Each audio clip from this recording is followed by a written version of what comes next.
Sa The Mountain is You, ipinaliwanag ni Brianna Wiest na ang pinakamalaking hadlang sa ating buhay ay hindi ang mga external na pagsubok, kundi ang ating sarili. Ang mountain, bundok, sa pamagat ng aklat ay nagsisilbing metapora para sa ating sariling mga hadlang, mga takot, alinlangan, at mga negatibong pag-iisip na binubuo natin mismo. Ang librong ito ay nagbibigay ng gabay kung paano natin malalampasan ang mga hadlang na ito sa pamamagitan ng introspeksyon at mga hakbang patungo sa mas mataas na antas ng kamalayan at pagpapasya. Kabanata 1. Ang pagkilala sa self-sabotage.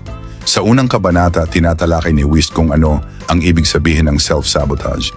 Ang self-sabotage ay hindi lamang ang paggawa ng mali, kundi ito rin ay ang hindi pagpapahalaga sa ating sarili, pati na rin ang mga pag-iwas at pagtatago sa ating tunay na potensyal. Ayon kay Wiest, kadalasan ay hindi natin ito namamalayan. Hindi natin nakikita na tayo mismo ang nagiging sanhi ng ating pagkatalo.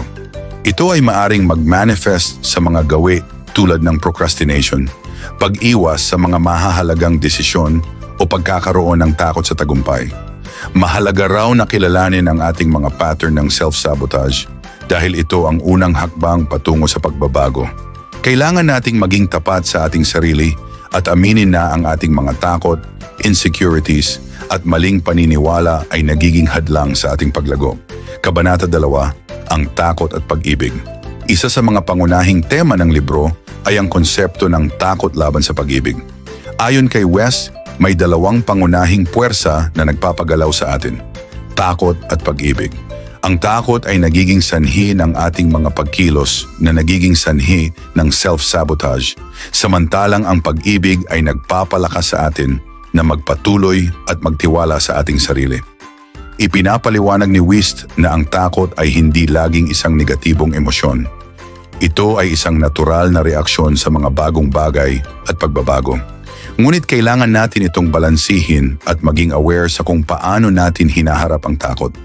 Kung patuloy tayo sa pagtakas mula sa takot, maaring mawala ang pagkakataon na magbago at magtagumpay. Sa kabilang banda, ang pagmamahal sa ating sarili at sa ating mga kakayahan ay isang paraan upang labanan ang takot at magpatuloy. Kabanata 3, ang pagpapalaya mula sa nakaraan. Ang nakaraan ay madalas na nagiging sanhi ng ating self-sabotage.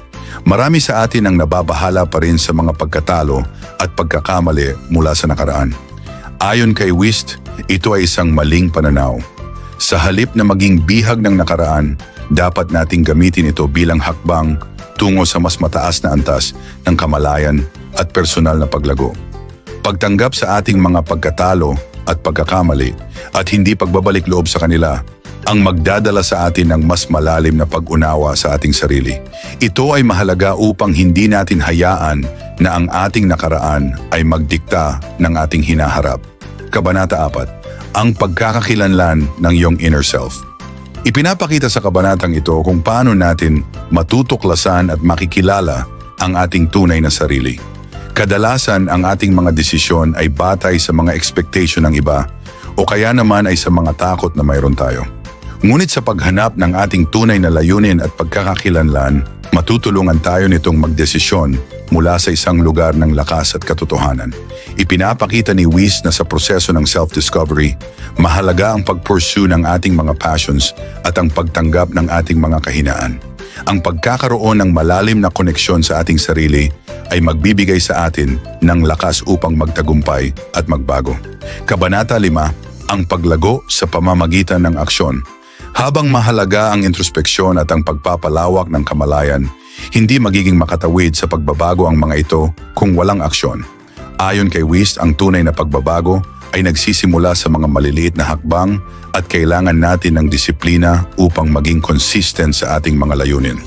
Dito ipinaliwanag na ang isang mahalagang bahagi ng self-mastery ay ang paggawa ng mga aksyon na align sa ating layunin, kahit na may takot at pag-aalinlangan. Ang bawat hakbang, kahit maliit, ay isang hakbang patungo sa tagumpay. Kabanata 6, pagkakaroon ng pagpapatawad at pagpapahalaga sa sarili.